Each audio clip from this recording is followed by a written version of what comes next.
Hello and welcome to one more episode. On our last episode, we got to Fort Ikon. We also went to Fort Archon. And we completed some of the quests from the Caimons Chosen.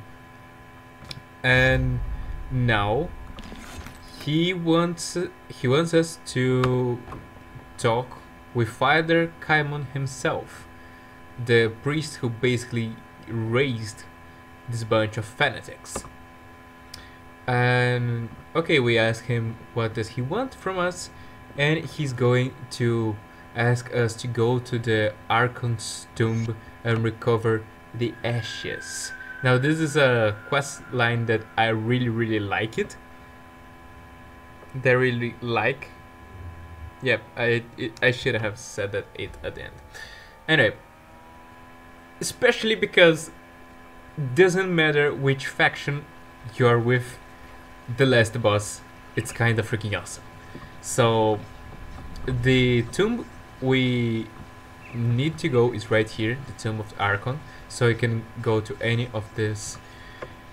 one of those rift gates to get there. We're going to use Fort Ikon because I like Fort Ikon best. I know my way around a little bit better going from Fort Ikon. The place is always the same, so no worries, you're not going to get lost if you want to go through Aetherials. As long as you can find the main road, as long as you can find your old religion, the one you are kind of like stopping to follow, just as me. Because we are heretics. We are devoiding from the main path. The main path would have us go deeper into the Fort Ikon now, but here we are, chasing some ashes. For something that you guys are going to see that I was like, what? Well, how? How can you Caimon guys be so hypocrite? I don't know, my pronunciation is so damn terrible today, because I mean my pronunciation, it's kind of like a tug of war. When it gets better in Spanish, and it did get better in Spanish because, you know, studying for tests and studying with people for the test and explaining the subject for people, you get the whole idea. So it gets better, right? Because I'm using this language, I'm using this idiom. Then again, I try to use English, and since I didn't use English in some time, I got worse. I got terrible at it. Even though on my mind I still know the words and everything still makes sense, but I admit I got worse. And that's the importance of having friends who will talk with you in English on a daily basis, which I don't have anymore because of internet issues. I wonder if my old friends at Discord still remember me, if they still remember my name. Probably, possibly. I would hope so, at least. Anyway, back to Green Dawn. I really like this place. This is another place just like Fort Ikon and Fort Archon that you consider going if you want to just farm reputation for a faction like the Caimons or the Order of Death Vigil. You would come here and just relentlessly murder people again and again and again and just refresh the game. So you keep getting this basically free faction XP, doing the same thing over and over again. And it doesn't matter if you are with the Caimon dicks or if you're playing with the cool necromancers, the end boss is always awesome. If you're playing as a necromancer, you're going to find like a paladin of light, which drops a weapon art that I really love. And if you're playing as the Caimon's dicks, well, I'm not going to spoil the surprise. Because what would the fun be if I was just going to tell you what is the final boss here? Although it's not that hard to imagine what the final boss is going to look like, right? Anyway, I'm making this detour because I really like this mission, and we will get back to our main path and clean the Fort Ikon. Yeah, I always have to stop and think about the fort's names because I'm always on the cusp of saying Fort Archon instead of Fort Ikon.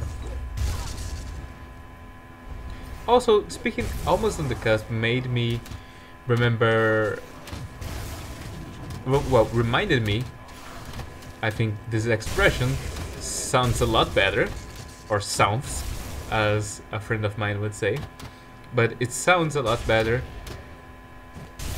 It reminded me of Arctic Monkeys, because it's part of the lyrics for Do I Wanna Know, which is one of my favorite songs from them, you know. And my friend the other day asked me to listen to their new album, and I don't know, man, it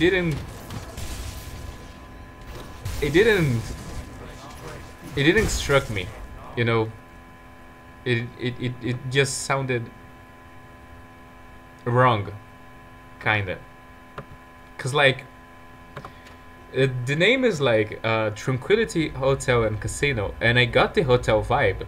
It's so fucking chill that, no joke, I slept listening to the album. But at the same time, oh, and here's the final boss, Malkadar. He's like this badass Revenant champion. Well, unfortunately, nothing is that badass when facing Ultana. By the way, you guys can see that there was not the message, your inventory is full. Yeah, I basically cleared most of it. So we would not experience that thing again.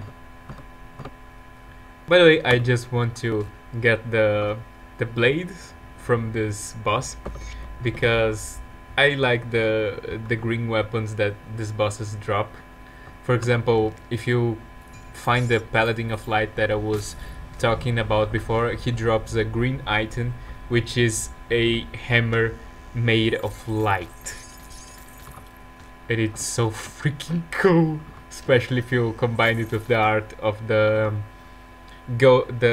boots that emit a golden light that you get once you defeat the Loghoran usually. So if we go into that door, we just appear right here in the crypt entrance, which begs me the question: having the fucking power of lightnings, couldn't we just kick this gate, kick Malkadar's ass, and go back here instead of going the long way around?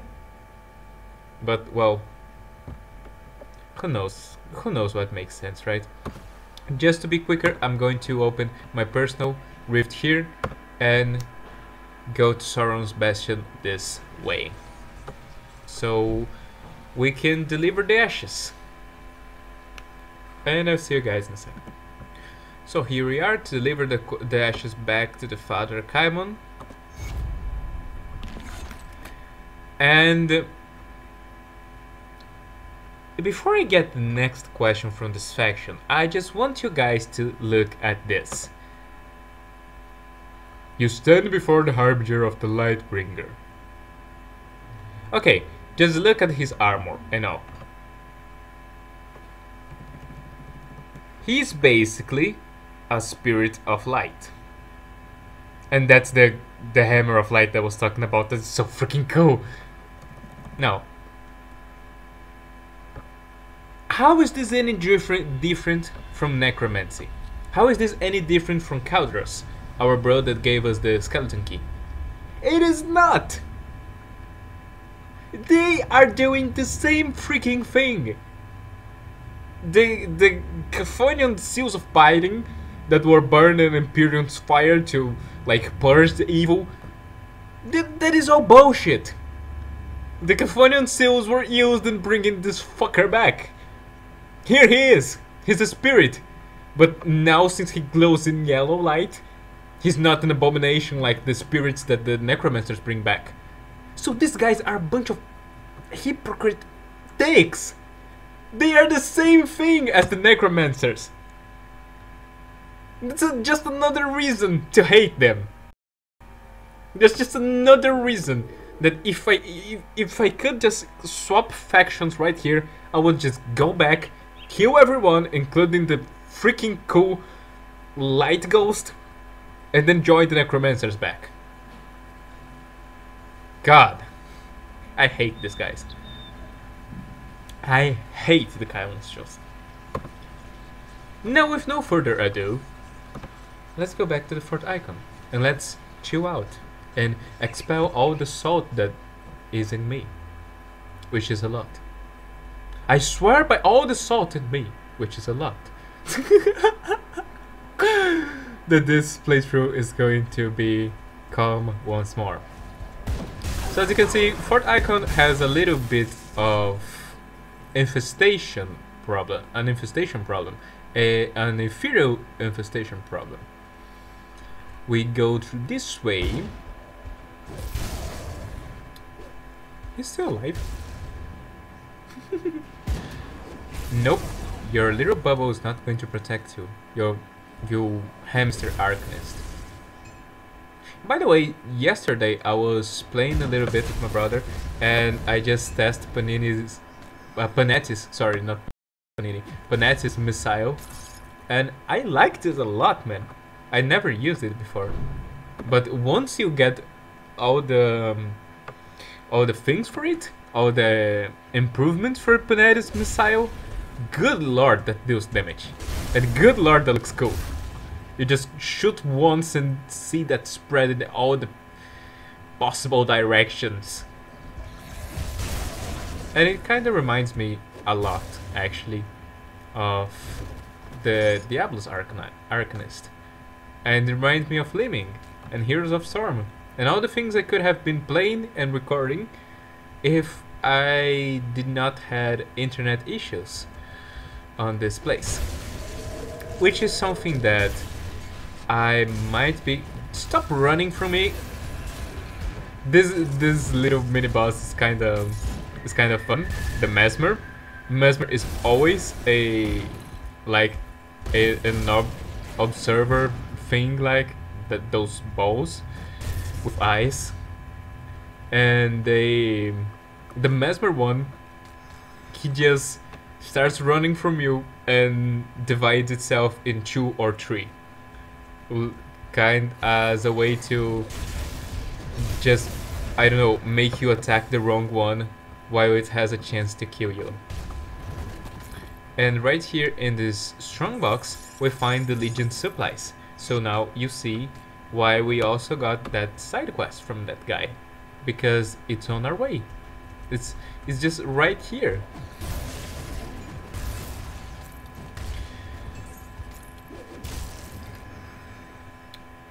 So, Fort Ikon. We were sent here to investigate what is going on, as Creed was talking to us, because he suspects that something weird happened to the commander. Something is dropping lightning on me between, like, from the other side of the wall. I don't care, because lightnings are our words, because lightnings are our specialty. Just like sieves are Obi-Wan's specialty. He makes a fine meal out of them. He always likes to grill them very well, you know, like barbecue and all. That was a terrible joke. I'm sorry. I understand if you just click the X right now.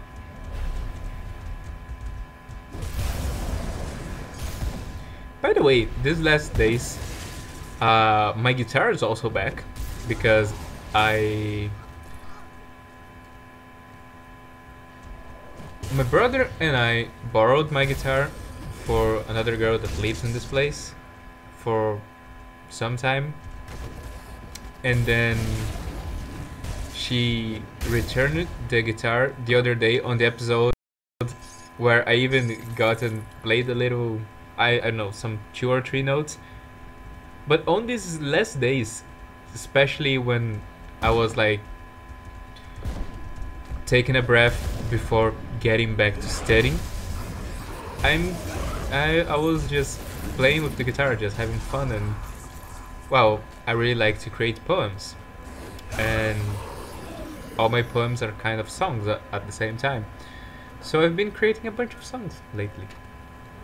No, I'm not going to make a video of myself singing. Like, can you imagine it? I'm already bad enough trying to just commentate on something that I talk about the entire time. Imagine if I try to follow a rhythm. It's not going to work. Just like my summer lover, it's not going to work.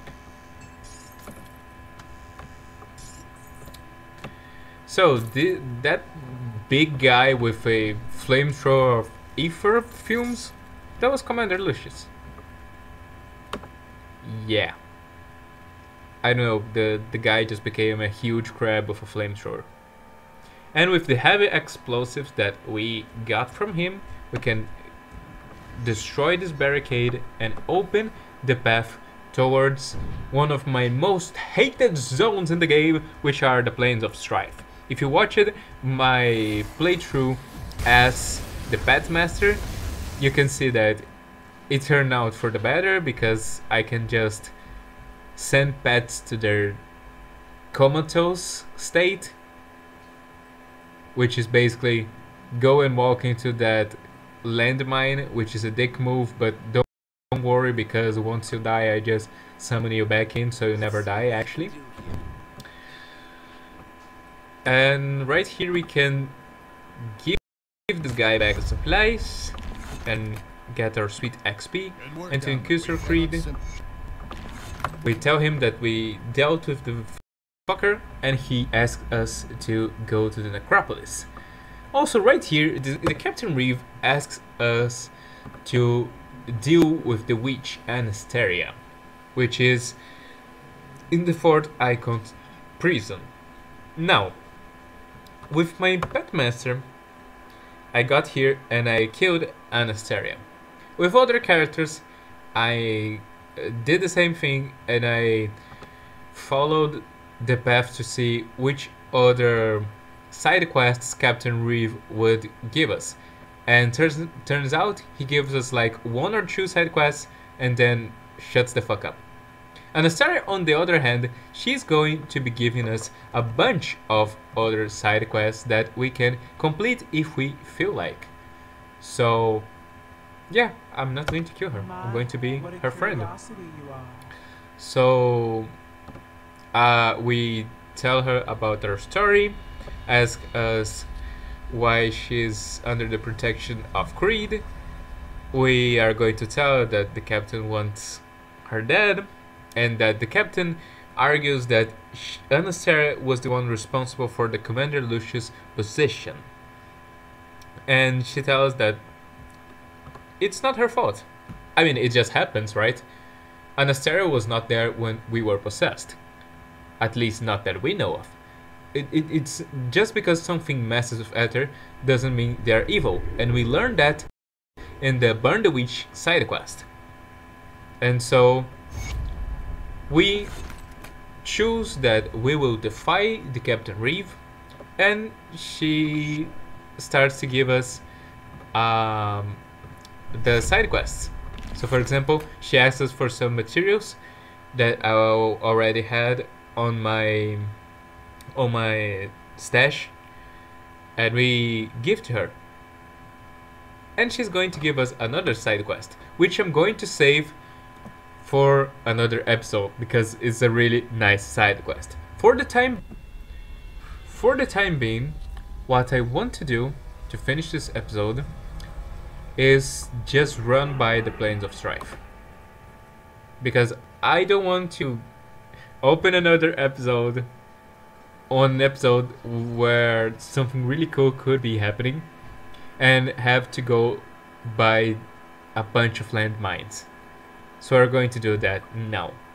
So I'm going to cut until we are already there. Okay, so right here you can see that we have a bunch of Aetherials and the Plains of Strife trying to get inside Fort Ikon. And you can already see a bunch of landmines. Like the one right at my left and the one at my left, which exploded but I didn't step on it. Now, as you saw from the other Aetherial, you can kinda try and guide them towards the landmines, and then it's less of a pain of ass, and it's kinda of a nice way to use the terrain to your advantage. But then again, if I want to use the terrain to my advantage, I would be playing Injustice or Prince of Persia. I'm playing as Ultana, the chosen of Otos, the Shepherd of Storms, the one that goes in, one-shots everyone, and just follows her merry little way. I don't want to be waiting to be clearing stupid landmines, which is going to be my downfall, because I'm going to be trying to just run through stuff, and a bunch of landmines is going to be waiting for me there to ruin my day. Right here we have an Aetherial Obelisk. I think it's one of the first we meet on our way, actually. Let's use a Wine Devil here to just help us to clear this thing quickly. And he's going to poke these guys right here. Ouch. And here we go. Let's see our health decreasing and decreasing and decreasing and decreasing because of stupid landmines. I'm going to make my best to avoid them, but they're still here. And this is stupid. Is this for real? Is the Black Legion suiciding themselves on the landmines? I cannot believe on this. Why am I even fighting for these guys? Why am I even fighting for the Black Legion? I mean, maybe because they are the only humans that still kind of care more about humanity than their experiments or their faction. But even then, how? I mean, I cannot just blindly accuse them and say, oh, how did you not see that there was a landmine right there? We also step on some landmines, but then again, we are Ultana. We have the health and the blessing of Otos to see we can step on landmines and survive. That guy just stepped on landmines and went to the moon and back. Like NASA wants to hire that guy. And nice. If that was a Hulk, I don't know, the Chitauri would have conquered New York on the first Avengers movie. Because if you didn't get the giant Aetherial guys, their name is something like Ironside Hulk or Flash Hulk or things like that. So yeah, you can say shit like, we have a Hulk. Well, I have Ultana. Ultana beat Hulk easily. Like, Ultana would do those things in the comics when someone punches Hulk in the face so strong that Hulk immediately falls back into Bruce Banners, you know? Which is a thing that actually happens. And it's really fun when it happens. Because I kinda hate the Hulk. I think the Hulk is just a stupid character. And that's how I get a lot of dislikes on this video. Anyway, this is the Rift Gate from the Gates of Necropolis, and this is also where this episode is going to end. So thank you all for watching. I hope you guys enjoyed. Subscribe, tell your friends, I don't know, do whatever you want to. Really. And I see you guys next time.